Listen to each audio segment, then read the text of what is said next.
Voces que forman parte de la noticia.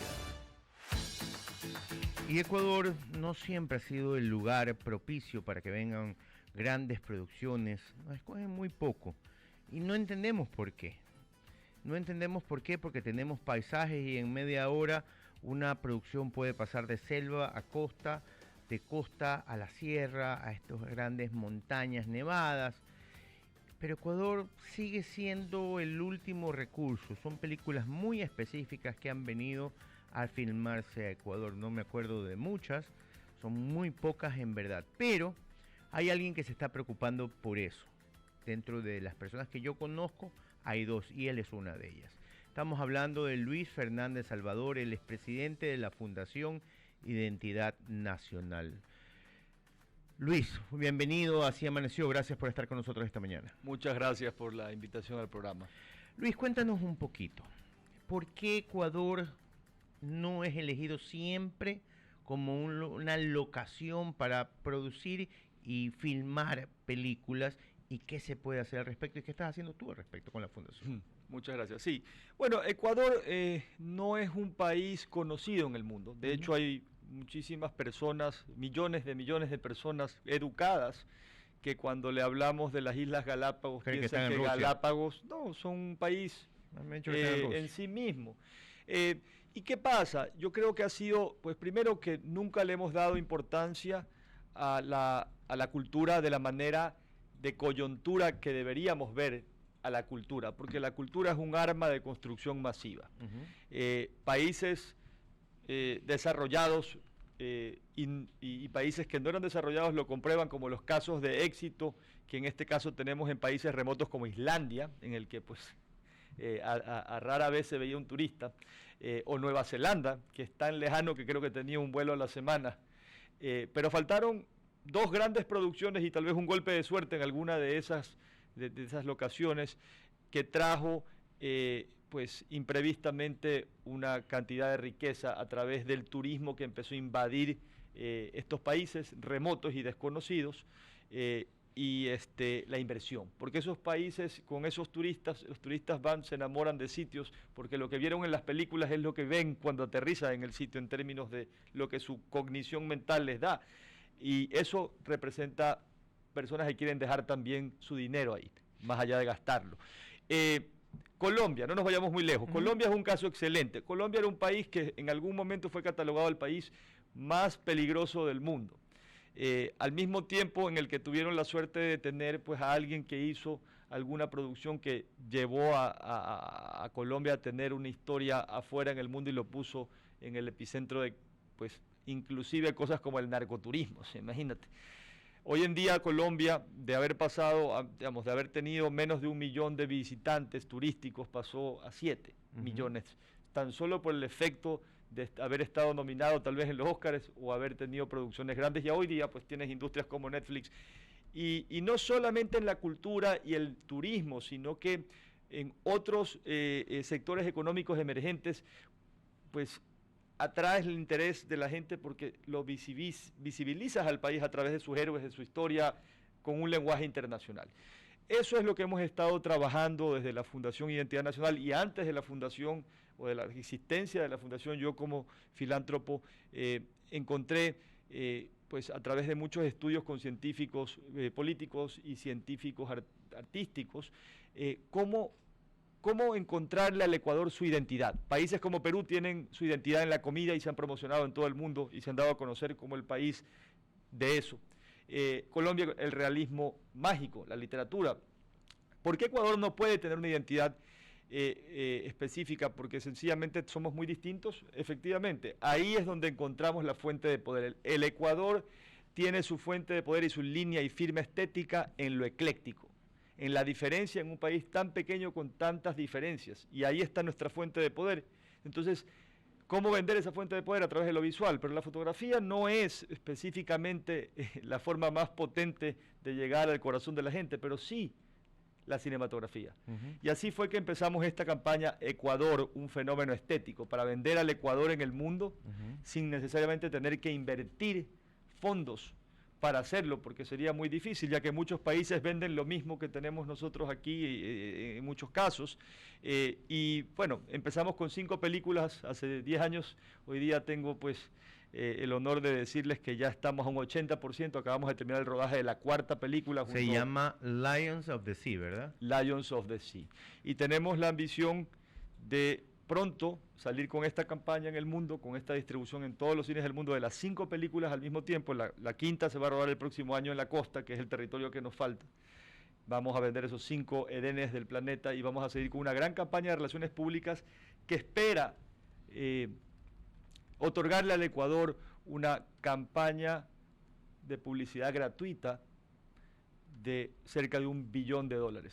Cuéntame algo. Tú me hablas que esta sería la 4ª. ¿Cuáles son las 3 primeras? Bueno, las 3 primeras, la primera se filmó en Los Yanganates, que es mi sitio preferido del Ecuador. Muy poca gente lo conoce. La segunda se rodó en todo lo que es la sierra. La tercera se rodó en el Yasuní. La 4ª en Galápagos y en territorios de Galápagos que jamás habían sido permitidos de ser filmados, ciertos de ellos. Y la 5ª, pues obviamente va a ser aquí en la costa. Estamos decidiendo, idealmente me gustaría que sea en Guayaquil, tenemos que todavía conversar con la alcaldía y ver pues, si eso va a ser posible, y pues si no, pues será en otra ciudad de la costa. Pero en esa película estará ya tenemos confirmado a Woody Harrelson, tenemos a Guillermo Navarro, de director de fotografía, que ganó el Oscar por Laberinto del Fauno. Tenemos a Nicolas Becker en el sonido, que ganó el Oscar por el sonido del metal. Tenemos en los efectos el nominado al Oscar Chadi Abo bueno, y en fin, tenemos un equipo. Sé que va a estar a un grande que entrevistamos aquí hace algunos años, que es Gustavo Santolaya. Sí, Gustavo Santolaya nos estará acompañando. Él ha ganado 2 Óscares, ¿no? Sí, aquí lo hemos entrevistado. Ah, sí, bueno, es un gran amigo y es un gran, de hecho él va a ser posiblemente el theme song de Lions of the Sea. Ah, qué chévere. Y sí, hay muchos más. Estamos, como te dije, conversando con la agente de Ana de Armas para que tome el rol principal. Andy García, Billy Zane, el malo de Titanic, Julia Stiles de Born Supremacy, o 10 Things I Hate About You.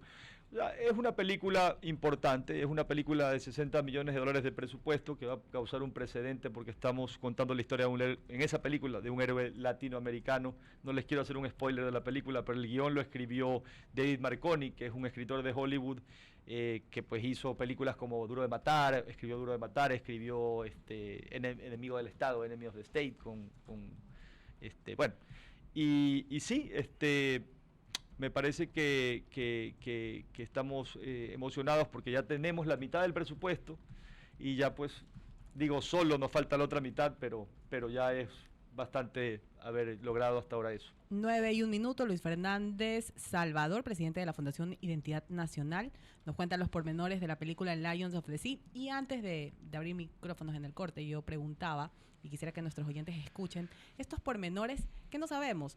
¿Cuánto tiempo les tomó? Me decías que tuvieron que estar 2 meses en una embarcación. Todo lo que hay, porque, a ver, Galápagos es maravilloso.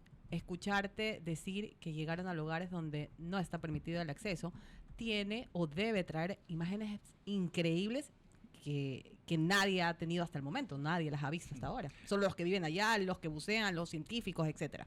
Sí, tenemos imágenes inéditas porque por supuesto nos permitieron el acceso a áreas que no habían sido antes autorizadas para filmarse. Pues la experiencia fue extrema, pero placentera desde el punto de vista en el que pasamos en las Islas Galápagos con los mejores científicos del mundo, algunos de National Geographic at Large, que es el mayor tier de científicos que existe, con los mejores camarógrafos submarinos del planeta, con personajes como Adam Lipsy, que pues hizo La Marcha de los Pingüinos y ganó el Oscar por esa película, con Guillermo Navarro, que pues es un genio de la fotografía, que también ganó su Oscar, con Nicolas Becker, con gente tan importante de esta industria haciendo el documental, uno de los documentales más caros tal vez hechos en la historia. ¿Cuánto tiempo dura la 1 hora y 35. Y bueno, para contarles algo tal vez de la película, si eso es lo que quieres saber, la película sigue la vida de un pequeño lobo marino que pierde a su madre. y está condenado a morir porque los lobos marinos machos tienen que tomar leche de su madre, solo pueden vivir de leche de su madre hasta los 2 años. Entonces él la pierde antes del 1 año y se ingenia la resiliencia para sobrevivir y robar leche de otras madres mientras están dormidas, que normalmente es penado con muerte en la naturaleza. O sea, finalmente, la película nos enseña una metáfora de lo que está pasando en el mundo a través de las políticas del mar, que son todas científicamente comprobadas. Aquí no hay ficción en el sentido de que todo es real lo que está pasando abajo del mar.